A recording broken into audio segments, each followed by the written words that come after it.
Setahu kita ini kan ada peta Asura sama Niraya. Berarti kalau yang Niraya itu maksudnya neraka gitu ya Bang.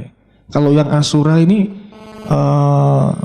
yang sehari ini kita nanti suatu saat bisa ketemu atau diwedeni atau anak kecil bisa dianu itu, atau memang dia hidupnya di di sekitar kita atau bagaimana Bang? Karena kan konon ada kata kalau neraka itu kan di bawah bumi, kenapa kok bisa medeni atau mungkin neraka nggak bisa, yang peta sama Asura atau bagaimana, mohon penjelasan Bante. Alam neraka Bapak Ibu sekalian adalah alam penderitaan yang pertama. Neraka di dalam agama Buddha tidak hanya satu, terbagi menjadi dua kelompok. Ada neraka besar dan ada neraka kecil. Yang besar ada 8 alam, yang kecil ada juga 8 alam. Jadi total alam neraka di dalam agama Buddha itu ada 16. Kok banyak Bante? Ya banyak, menyesuaikan setiap orang yang berbuat jahat secara kualitas dan kuantitas juga kan berbeda-beda. Mutunya, jumlahnya, orang yang berbuat jahat kan beda-beda kan. Kalau nerakanya satu, kejahatannya lebih sedikit dan bobotnya lebih kecil, lebih ringan, disatuin dengan mereka yang berbuat jahatnya lebih banyak dan bobotnya lebih berat, kan bisa demo nanti. Makanya di sini alam neraka, alam-alam kehidupan dalam agama Buddha itu bertingkat-tingkat. Termasuk dalam hal ini alam neraka.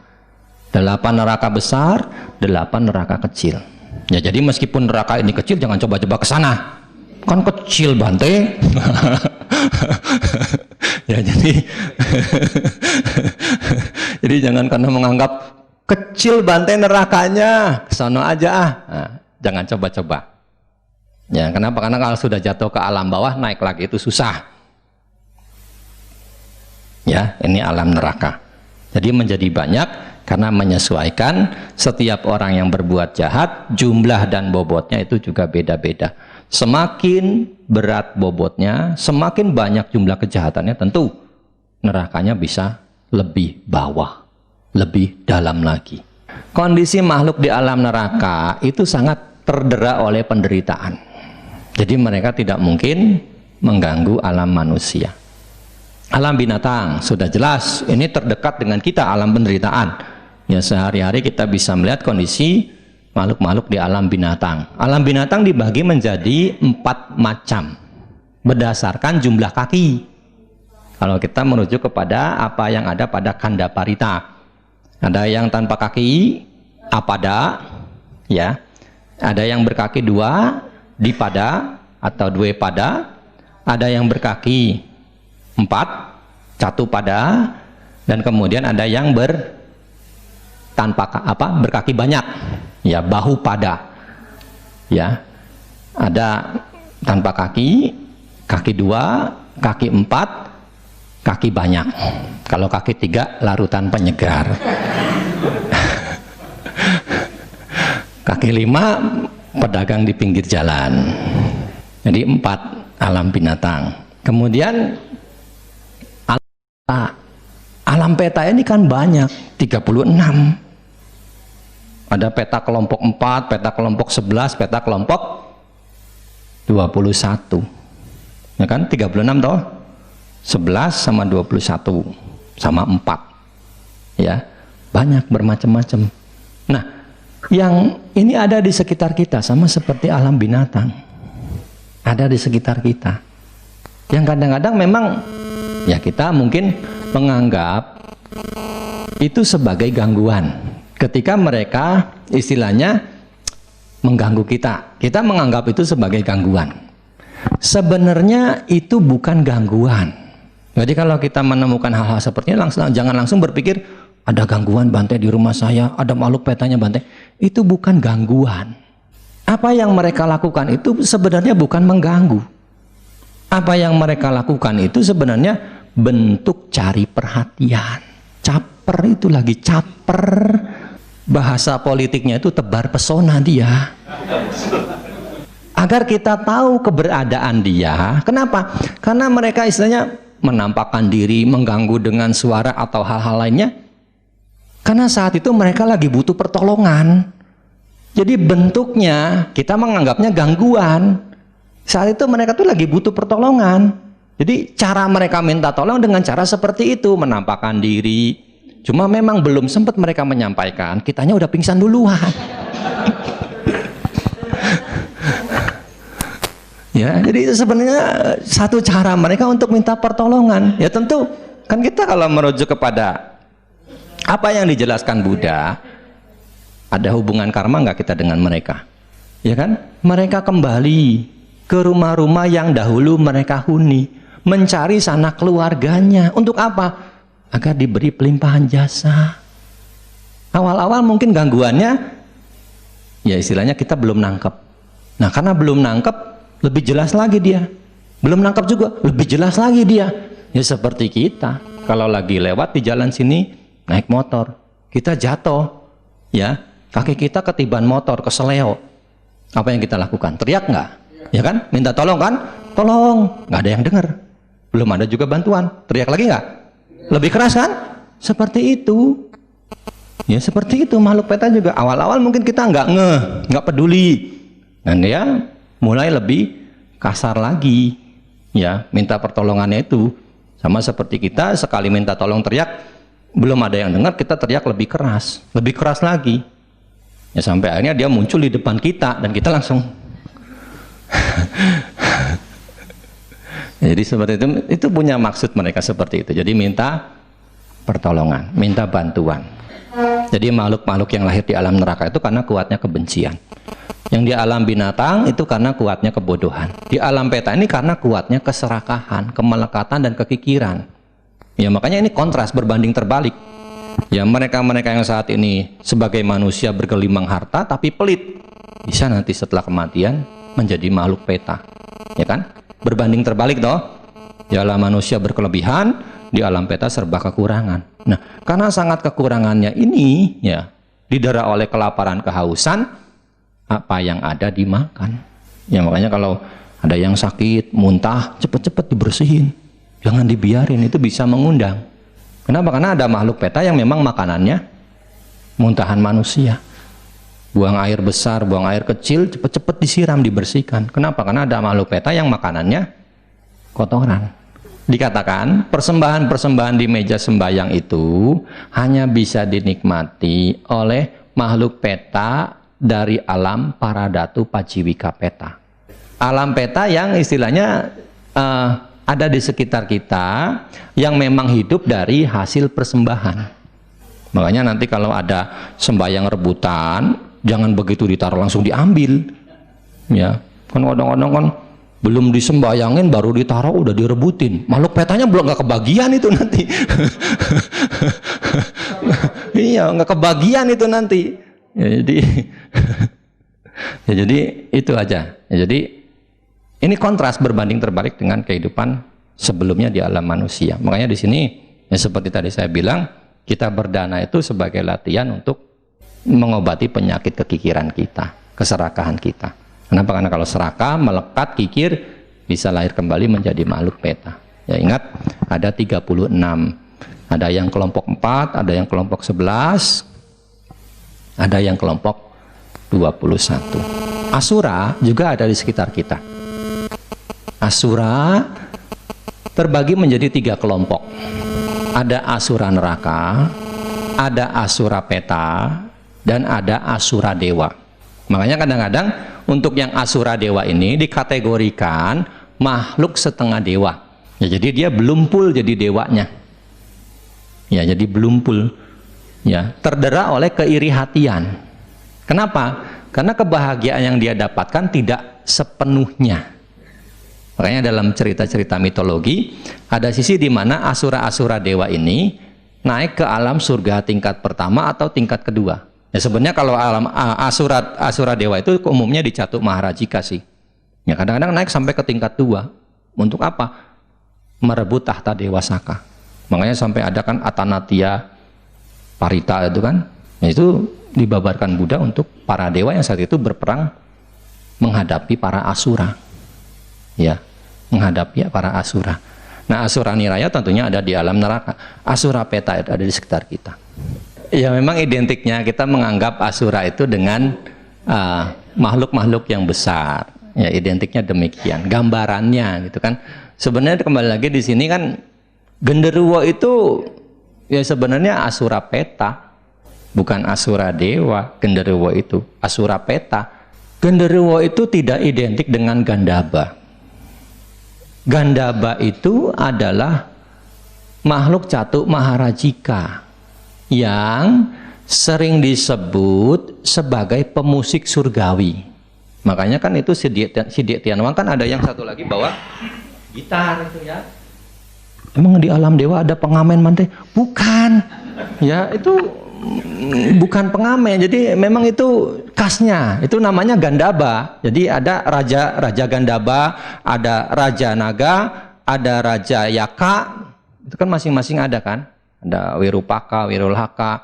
Itu kan masing-masing ada. Jadi ada yang berkuasa di barat, di timur, di utara, di selatan. Nah, itu masing-masing ada kelompoknya. Di barat misalkan kelompok naga misalkan. Di utara misalkan kelompok Gandaba, pemusik surgawi. Itu bisa. Jadi itu berdasarkan suta. Yang salah satu suta, Sakapan Hasuta itu ada yang namanya Pancasika Gandaba. Dia pemusik surgawi, sosok makhluk Gandaba yang mendapat tugas dari Dewa Saka untuk membangunkan Buddha dari samadhi dengan syair-syair nyanyiannya tentang pujian kepada Buddha.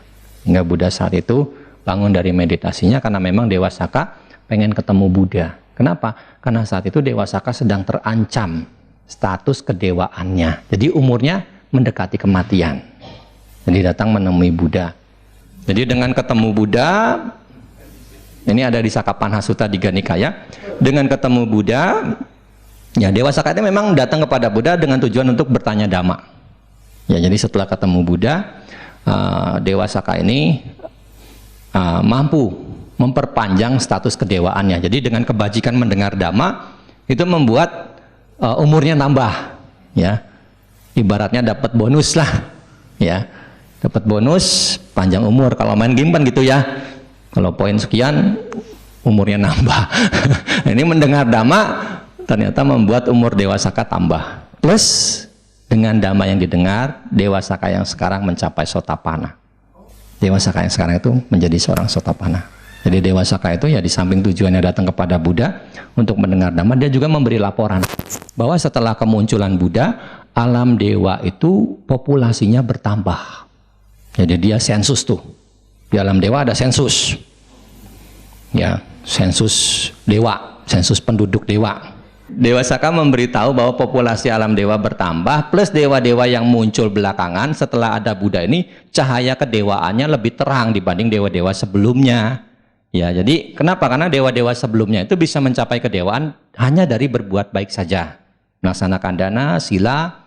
Nah, dewa-dewa yang berikutnya setelah ada Buddha, mencapai kedewaan tidak hanya semata-mata dari kebajikan, tapi juga dari kesucian. Kesucian waktu di manusia atau waktu di alam manusia dia memperolehnya setelah meninggal jadi dewa. Ya seperti Anathapindika setelah meninggal kan jadi dewa dia.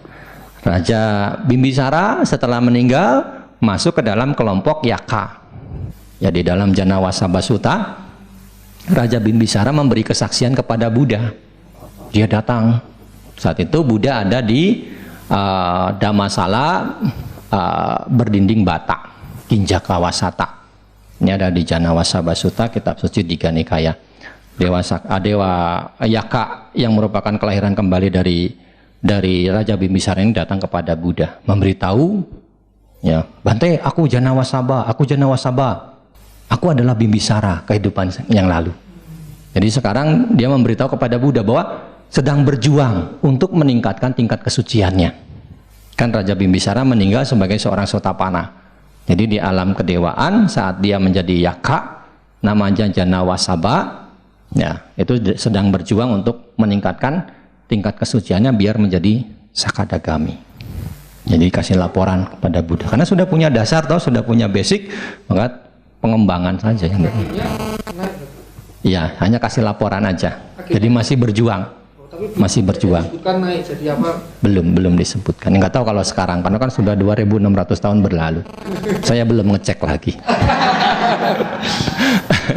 Itu ada di suta ya. Jadi apa yang saya sampaikan itu ada di suta-suta. Nah, kalau yang Dewa Saka itu kan Didikan berarti kaya. mencapai kesucian di alam dewa. Alam dewa. Jadi di alam dewa pun kalau khotbah sang Buddha pas karmanya, dewa pun bisa langsung suci di alam dewa. Yang Dewa Saka mencapai kesucian saat dia menjadi dewa. Artinya tingkat bisa mencapai kesucian tidak harus di alam manusia, tapi bisa di alam dewa. Dengan dhamma yang dibabarkan oleh Buddha. Harus Buddha. Oh, tapi kalau sesama dewa yang mencapai kesucian bisa nggak? Misalnya Hanya meningkatkan status kelahirannya sebagai dewa saja. Oh. Jadi dalam suta juga ada di Digha Nikaya, ada makhluk Brahma yang turun ke alam dewa untuk mewartakan dhamma. Tapi dhamma yang diajarkan oleh Dewa Brahma ini kepada dewa-dewa yang lain, kalau didengar, dipraktekkan, hanya membuat dewa-dewa itu mengalami peningkatan kelahiran di alam dewanya. Jadi yang tadinya di Tawatingsa, naik menjadi Yama, naik menjadi Tusita, tidak sampai tertuntun pada terrealisasinya kesucian. Ya, jadi hanya sampai meningkatkan kelahiran. Nah, hanya dhamma yang dibabarkan oleh Buddha bisa membawa pada pencapaian kesucian. Sotapana, Sakadagami, Anagami, dan Arahat. Jadi paling tidak kita jadi tahu bahwa kalau kita lahir di alam dewa pada kondisi sekarang kita tidak mungkin bisa mencapai kesucian karena Buddha sudah parinibbana, dengan kata lain begitu kan. Dan kita bisa mencapai kesucian sekarang di alam manusia. Makhluk dewa para nimitta wasawati itu juga diidentikan dengan Mara. Tetapi yang jelas sebenarnya Bapak Ibu sekalian, waktu itu juga identik dengan Mara. Kenapa? Karena dalam kehidupan kita dijerat oleh waktu, ya kan? Kemudian yang lebih nyata lagi, Mara itu adalah marana. Mara juga bisa berarti kilesa, kotoran batin. Ya, jadi yang lebih bahaya yang mana? Ya tentu Mara dalam sosok kotoran batin. Ya, jadi ini yang harus kita lenyapkan. Ya, jadi Mara itu memiliki beberapa pengertian. Ada figur dewa, ada waktu, ada kematian, juga ada kilesa, kilesa Mara. Ya, jadi ini yang harus kita lenyapkan. Kalau Mara penggoda itu apa ya Bante? Yaitu figur dewa itu diidentikan dengan figur dewa. Karena ada cerita berkenaan dengan Bante Upagupta. Bante Upagupta ini adalah biku yang hidup 300 tahun setelah Buddha. Jadi di masa Asoka. Jadi biku Upagupta ini terkenal juga sebagai gurunya Kaisar Asoka. Satu kesempatan beliau bertemu dengan Mara dari alam dewa Paranimitta Wasawati. Ya, kalau alam dewa Paranimitta Wasawati, satu hari di sana kan sama dengan 1.600 tahun di alam manusia. Jadi kalau Buddha sudah meninggal 300 tahun lalu, berarti kan baru beberapa jam yang lalu. Makanya Bante Upagupta menanyakan, kamu pernah bertemu Buddha? Ya, saya pernah melihat Buddha. Seperti apa figurnya? Coba tolong kamu merubah wujud menjadi Buddha. Ya, enggak Bante, saya enggak mau. Ya, akhirnya Mara ini mau, tapi Bante, oke, sekarang saya kasih tahu sama Bante figur Buddha itu seperti ini. Tapi nanti kalau saya sudah berubah menjadi Buddha, Bante jangan namaskara sama saya. Kenapa? Karena Bante Upagupta ini sudah arahat. Kalau dewa biasa dinamaskarin sama arahat, kepalanya bisa pecah, bisa hancur, dia bisa jatuh ke alam rendah. Ya, makanya ya setelah itu dia menyalin rupa. Nah, saat itu Bante Upagupta karena saking terpesonanya namaskara. Bante, tadi kan janji nggak namaskara. Aku bukan namaskara sama kamu, aku namaskara sama Buddha. Ya, sama Buddha. Konon dalam kepercayaan umat Buddha di Myanmar, Bante Upagupta sampai sekarang masih hidup, berdiam di laut di selatan Myanmar. Itu kepercayaan orang Myanmar. Ya, makanya kalau di Thailand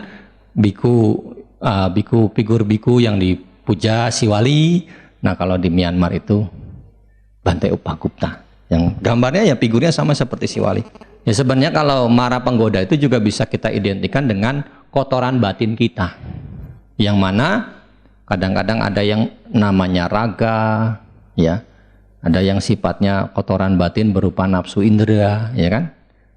Tanha ataupun rati. Ya jadi itu bisa. Ya, setiap saat kan kita tergoda, terobsesi dengan bentuk-bentuk pikiran yang sifatnya nafsu keinginan.